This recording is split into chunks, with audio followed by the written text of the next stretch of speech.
भगवानों, ऐसे हमारे श्रीपाल जी ने अपने जीवन में जिन शासन का वर्णन किया था और जिन शासन के अंदर नवकार मंत्र उन्होंने इतना सिद्ध हो गया था उनको कि कदम कदम पर उनको अनुभव आता था। बात ये हुई कि श्रीपाल नरेश्वर समर्या परमेष्टि नवपद प्रेम से श्रीपाल नरेश्वर समर्या परमेष्टि नवपद प्रेम से। पड़ो समुद्र में वही रेन दुख भर बीती है जान, दूजे दिन परण सुख माने नवपद महात्म्य जान हो। श्रीपाल नरेश्वर समर्या परमेष्टि नवपद प्रेम से श्रीपाल नरेश्वर समर्या परमेष्टि नवपद प्रेम से। समुद्र में धक्का देकर के उनके माछे को तोड़ दिया और वे नीचे गए तो नीचे क्या हो गया, मगर की पीठ उनके पैरों को लग गई और देखते देखते वे कहाँ पहुँच गए, कंकुद्वीप पहुँच गए। कंकुद्वीप देखो तो आगे से आगे थाली परोसी हुई है। वह ज्योतिषी ने कहा था वैशाख शुद्ध दशमी के दिन वो पुरुष समुद्र से बाहर आएगा और उसके 2.5 पहर धूप चढ़ जाने के बाद भी उसके शरीर पे धूप नहीं होगी, समझ लो वही आपका जवाई होने वाला है। इस तरह से लोग देखने को गए तो पेड़ के नीचे सोए हुए थे श्रीपाल जी और उनके शरीर पे धूप नहीं था। राजा ने अपने सेवकों को भेजकर उनको बुला लिया और अपनी बेटी गुणमाला के साथ उसकी धूमधाम से शादी कर दी और कह दिया यही मेरे जवाई है। जैसा ज्योतिष में कहा हुआ था वैसा ही सब कुछ मिला है, तो उसमें देर की क्या ज़रूरत है। मेरा जवाई मुझे बहुत प्रिय है, मुझे देखता हूँ तो भी ऐसा प्रेम आता है उसके ऊपर। श्रीपाल जी के ससुर जी को उनके ऊपर बहुत प्रेम आता था और श्रीपाल जी से दूर रहना नहीं चाहते थे वो। इसके लिए क्या किया, लोगों को बैठने की बैठक थी, बैठक के ऊपर राजा बैठते और पड़ोस में क्या किया था, एक सुंदर बैठक तैयार करी थी। वह जो आएंगे व्यापारी आते थे वहाँ पे भेंट देते थे और परमिशन लेते थे व्यापार करने की परमिशन लेते थे। तो परमिशन दे जाने के बाद श्रीपाल जी के ड्यूटी सौंपी थी राजा ने, आप लोगों को पान का बिड़ा दिया करो। पान की भरी हुई चांदी की तवक उनके हाथ में रखी हुई होती थी। जो कोई आता उनको क्या करता, वो पान का बिड़ा देता और इस तरह से राजा को लगता मेरा जवाई मेरे पास बैठा है। बहुत प्रेम जागता था उनको। श्रीपाल जी के पास पुण्य ही ऐसे थे कि सबको उनके ऊपर प्रेम आता था। इस तरह से भगवानों, जब गुणमाला उनकी पहली कौन हुई, मदन सेना, दूसरी रैन मंजूषा और तीसरी कौन हुई है, गुणमाला पूछने लग गई कि आपका परिचय क्या है। मेरे पिता ने तो समुद्र से बाहर आप निकले और मेरी शादी आपके साथ कर दी। तो उसने क्या किया, मजाक में कहा कि मेरा परिवार सारा समुद्र में रहता है, कच्छ मच्छ ये सारे मेरे परिवार के लोग हैं। इस तरह से मजाक में हमारे माताजी माता कहते हैं मजाक में भी झूठ नहीं बोलना, अप्रैल फूल करके किसी को ठगना नहीं, किसी के साथ झूठ बोलना नहीं। उतना भी हमारे वाणी का दोष लगता है, वाणी की शक्ति हमारी कम होती है। हंसी मजाक में भी झूठ बोलना नहीं, ये ज्ञानियों का खास उसूल होता है। और हमें भी ध्यान रखना है। गुण वाला ने सहज पूछा और इन्होंने क्या कह दिया, मेरे कच्छ मच्छ ये सारे मगर मछलियाँ ये सारा मेरा परिवार है, इस तरह से कह दिया। आगे जाके देखो उन पर कैसे बीतेगी, अब पता चलेगा आपको कि क्या उन पे बीती है। इस तरह से इधर से क्या हो गया, हमारे श्रीपाल जी तो आ गए, एक रात फक्त रहे समुद्र में, और उसके बाद तो उनकी शादी भी हो गई, पत्नी भी मिल गई, परिवार भी मिल गया, ऊपर का महल भी उनको रहने को मिल गया, सारी व्यवस्था उनकी व्यवस्थित हो गई।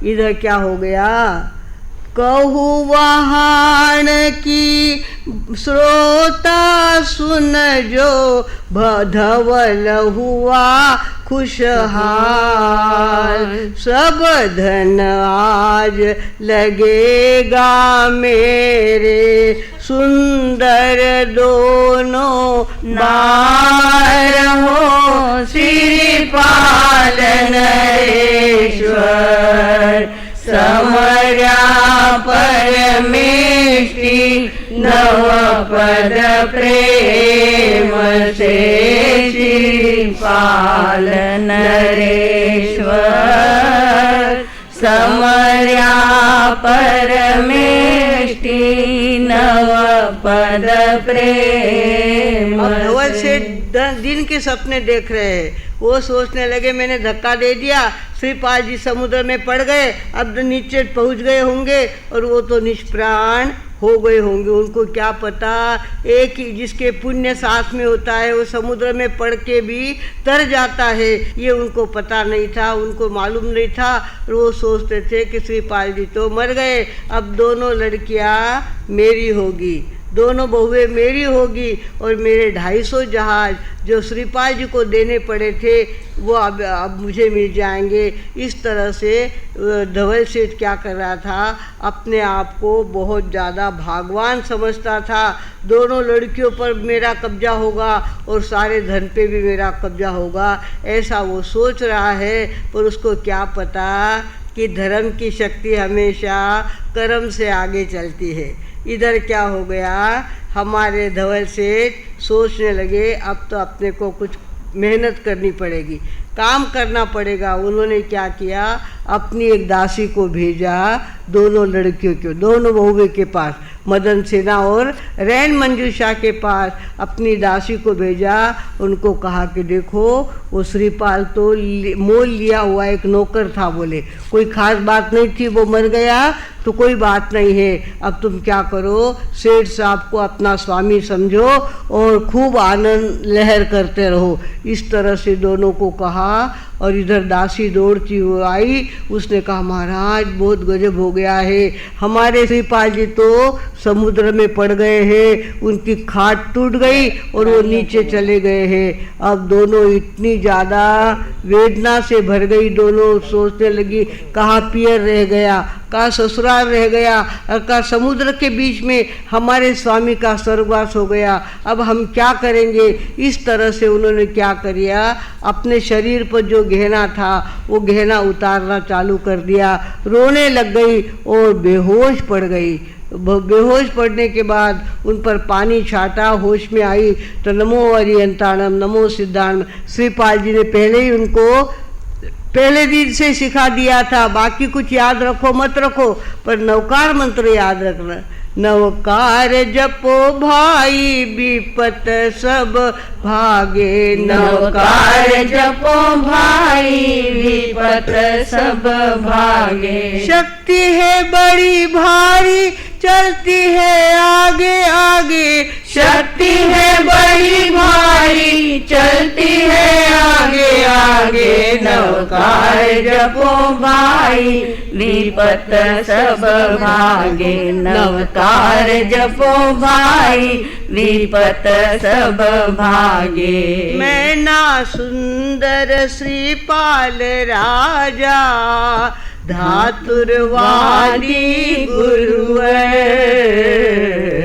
धातुरवादी गुरुवर, आंबिल तप कर काटे अशुभ सब बढ़ गई आत्मिक पावर है, बढ़ गई आत्मिक पावर। शुभ कर्म सारे जागे, ना देर कोई लागे। शुभ कर्म सारे जागे, ना देर कोई लागे। नवकार जपो भाई, विपत सब भागे। नवकार जपो भाई, विपत सब भागे। इन्होंने क्या कर दिया, जैसे पता चला कि श्रीपाल जी को समुद्र में जाना पड़ा है, समुद्र में वे उनकी खाट टूट गई और वे समुद्र में चले गए हैं। दोनों पहले तो रोई, बेहोश हुई, सब कुछ हुआ, और उसके बाद जब उनको शुद्धि आई तो नमो अरियंताणम नमो सिद्धाणम ऐसा जाप करने लग गई। दोनों सोचने लग गई हमारे कर्म के भोग हमारे साथ है, जैसे कर्म हमने करे हैं वैसे हमारे उदय में आए हैं। इस तरह से सोचकर वो अपने धर्म ध्यान में लग गई दोनों। और जैसे ही नमो अरियंताणम नमो सिद्धाणम कहा तो देखते देखते क्या हो गया, चारों तरफ अंधेरा छा गया, चारों तरफ बिजलियां चमकने लग गई और देखते देखते बरसात होने लग गई। ऐसी बरसात हो गई, ऐसा लगा कि अभी नाव नीचे जाएगी या ऊपर आएगी। नीचे नाव हिलोरे खाने लग गई और वहाँ पर क्षेत्रपाल, सभी के क्षेत्रपाल देव होते हैं। समुद्र में भी क्षेत्रपाल होते हैं, नदियों में भी क्षेत्रपाल होते हैं, खंडहरों में भी क्षेत्रपाल शक्तियाँ होती है, क्षेत्र को संभालने वाली शक्तियाँ, वो व्यंतर देव होते हैं। वो व्यंतर देव आकर के उन्होंने क्या कर दिया, उधम मचा दिया। चारों तरफ धनाधम बिजलियाँ चमकने लग गई, बादल गरजने लग गए और चारों तरफ अंधकार छा गया। इस तरह से दोनों सुंदर पंच परमेष्टि शरणो लीनो धार। उलझी के सुलझैया तुम हो, तू ही लगावे पार हो। श्रीपाल नरेश्वर समर्या परमेशी, नव पद प्रेम से। श्रीपाल नरेश्वर समर्या परमेष्टि, नव पद प्रेम से। दोनों ने पंच परमेष्टि का शरण लेना चालू कर दिया और देखते देखते वहाँ पर वातावरण बदल गया। चारों तरफ देखो तो सिंह पर बैठी हुई अम्बा माता जैसे अधर दिख रही है और वहाँ क्षेत्रपाल देवी देवता वहाँ आ गए हैं और वो कहती है, देवियों घबराओ मत, तुम्हारे पति जीवंत है, समुद्र में डूबे नहीं हैं, वे जीवंत है और 1 महीने के अंदर तुमको मिलने वाले हैं, फिक्र मत करो। और अपने गले में, उनके गले में फूलों की माला देवी देवताओं ने दे दी और कहा ये माला डाल के रखना ताकि तुमको कोई धक्का नहीं लगा सके, तुमको कोई धक्का ना लगाए, इसके लिए गले में माला पहन के रखो। इधर क्या हो गया, धवल सेठ को लगाया, ऐसे धर्म की ऐसी की तैसी, क्या होता है, हम तो अपने मन जैसी करेंगे। उसने क्या किया, लेडीज का ड्रेस पहना। किसने, धवल सेठ ने लेडीज के कपड़े पहने, अपनी सेठानी के लिए लिए थे ना, वो कपड़े उसने पहन लिए और कहाँ जाके बैठा, रोता हुआ, अरे बाप रे बहुत गलत हो गया। अंदर में तो गुदगुदी हो रही है और बाहर से नाटक कर रहा है कि बहुत दुख हो गया उसको, बहुत बुरा हुआ, बहुत बुरा हुआ। कैसे भगवान जाने कैसी डोरी टूटी और कैसे समुद्र में हमारा श्रीपाल, लाडला श्रीपाल चला गया, ये पता नहीं चला। इस तरह से बातें करता था और जाके कहाँ बैठ गया, दोनों लड़कियों के, दोनों बहुओं के बीच में जाके बैठ गया। जैसे ही बैठा वो उसको चटके लगने लग गए। हार पहना हुआ था ना गले का, किसों दोनों देवियों ने, दोनों बहुओं ने हार पहना हुआ था, उसको चटके लगने लग गए और उसने सोचा रही यहाँ बैठना तो शक्य नहीं है, मुझे तो शौक लग रहा है, यहाँ बहुत तकलीफ हो रही है। वो तो बेचारा वहाँ से उठ गया, मीठा मीठा बोलता हुआ वहाँ से उठ गया।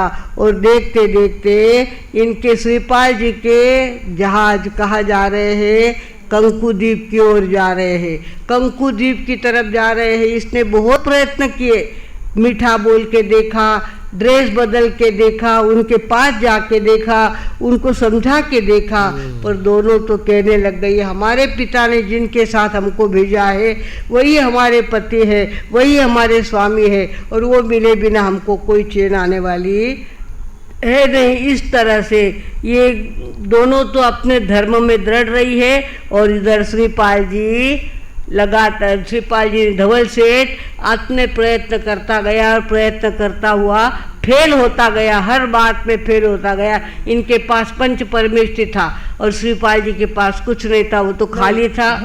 धवल सेठ के पास कुछ नहीं था, वो तो खाली था और दाव पेच करके अपने मन जैसी करना चाहता था। भगवानों, बिना धर्म के मन जैसी कोई बातें होती नहीं है। धर्म को करो, धर्म का शरणा लो और आपको अपने आप रास्ता मिलता जाता है। भगवानों, इस तरह से श्रीपाल जी तो वहाँ एक दिन गया उनका, खाली समुद्र में एक दिन गया, बाकी तो वे कंकु द्वीप भी आ गए, शादी भी हो गई और गुणमाला के साथ आनंद लहर करने लग गए।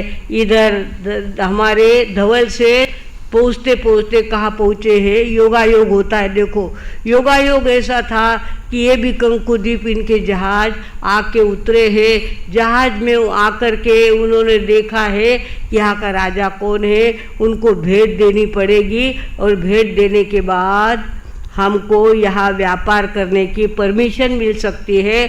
इसके लिए धवल सेठ भेंट लेकर के कहाँ पहुँचे, राजा के दरबार में पहुँचे हैं। राजा को भेंट चढ़ाई और कहने लगे कि हम तो यात्री हैं, हम तो व्यापार करने वाले लोग हैं, रत्नद्वीप जाके आए हैं हम, और हमको आपका यहाँ का व्यापार करना है, इसलिए आपकी परमिशन लेने के लिए आए हैं और ये हमारी भेंट आप स्वीकार करो। राजा ने भेंट स्वीकार करी और पान का बीड़ा किसने दिया, पान का बीड़ा किसने दिया, श्रीपाल जी ने। श्रीपाल जी बात पूरी हो जाने के बाद श्रीपाल जी क्या करते थे, पान का बीड़ा देते थे।